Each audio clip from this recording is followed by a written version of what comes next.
Hello and welcome to The Hero Spouse. I'm Kendra Ruth, here to answer one of your questions about marriage and midlife crisis. Today we have Maria. Maria has a bomb drop of January 12th, 2021 and a date of marriage of 2004. She has an at-home MLCer and she's not yet familiar with the energy level terms. She says he hasn't moved out, but he's having an affair. He talks about divorce, but he hasn't filed even though he has an attorney. Your video describes him to a T. What are our chances? Well, so first thing, Maria, you might or might not have a clinging boomerang. When I talk about what contact type he is, at-home MLCers, sometimes when they're clinging boomerangs, we can tell. But if we can't, we don't know what they're going to be when they leave the house, when they move out. You have a male MLCer.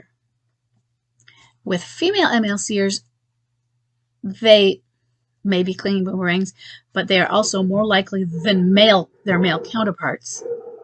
Sorry for the dogs.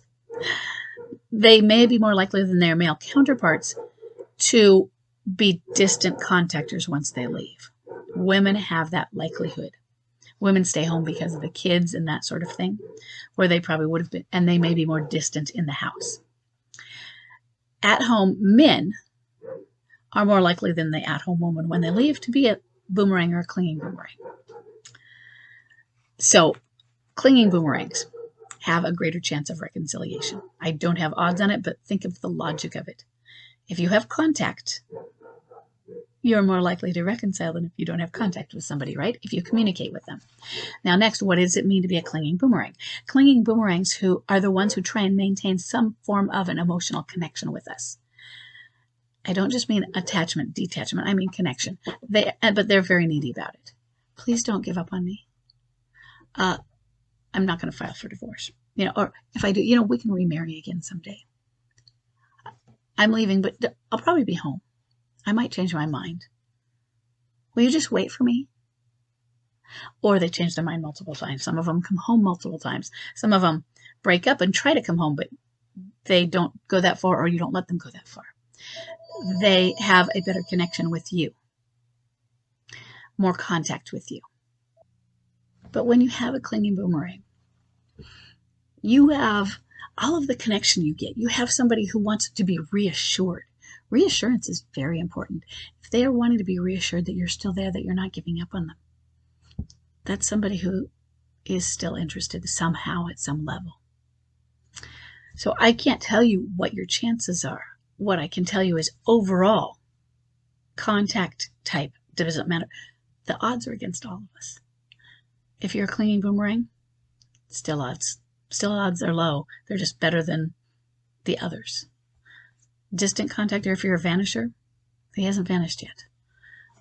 So he hasn't moved yet, but he's having an affair. And you don't say how long he's been having an affair. You're saying he's talking about a divorce. Why is he still there? Is the question I have.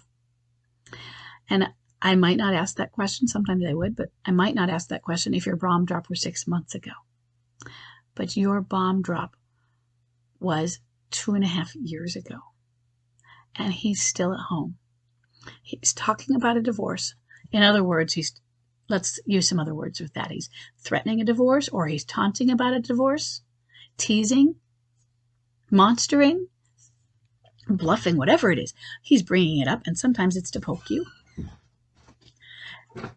So there's this divorce thing. Why is he even in the same house as you? Now, I'm not asking you why you haven't left. The person who wants out gets out. The person who wants out leaves. And he might be saying, I'm not leaving. But he needs to be the one who leaves. He is abusing you. And your fear, I think, with this, because you asked me what are our chances, is you're going to ruin them if you kick him out. Or if he leaves even, if there's a separation. Because maybe you have been told, separation, don't separate, that if a couple separated, it's much harder for reconciliation. Yeah, in some situations. And maybe if you look at the statistics over that, this is a situation where he is abusing you. Infidelity is abuse. And because you know about it, he's having an affair. I'm assuming, I could be wrong, that not only do you know about it, but he knows you know about it. That means he knows you're allowing yourself to be abused. You're doormatting then. He knows that he can walk all over you. He can get away with it. So he's being enabled. He's being enabled in his ability to have an affair. This is the kind of situation, and I don't have a lot of details, so I'm just going off the raw data that I do have, where you need to say, you need to leave this house, and if you don't, I will kick you out. Now, before I take any action on that sort of thing, I do want you to back that up and find out what you're legally allowed to do. It doesn't mean you tell him what you're legally allowed to do. In some places, you might not be legally allowed to change the locks.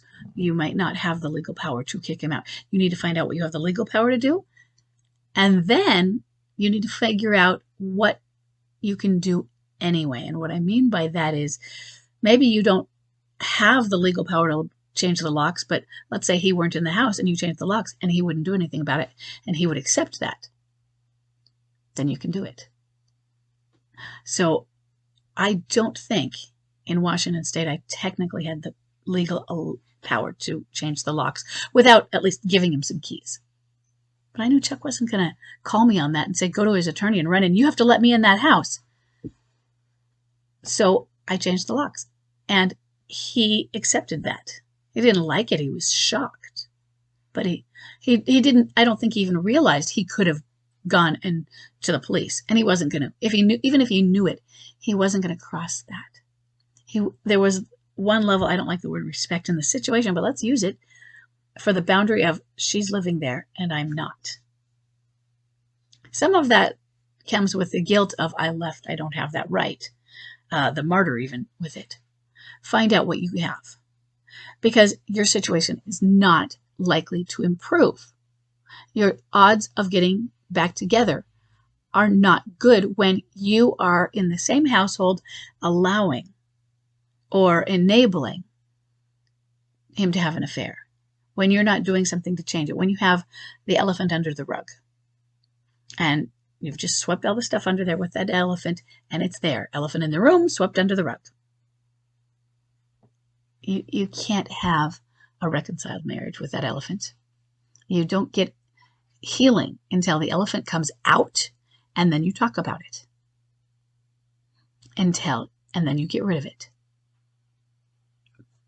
But right now, it doesn't sound like you're doing any of that.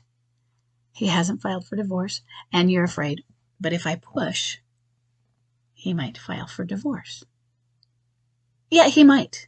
He might not. Some of them, that's their bluff. But we don't know what his bluff is because he hasn't gone that far yet. He's just at home. So all I can tell you is you can live this life that you have right now and keep going. And it's just going to go stagnant as it is now and not improve, or it can always get worse.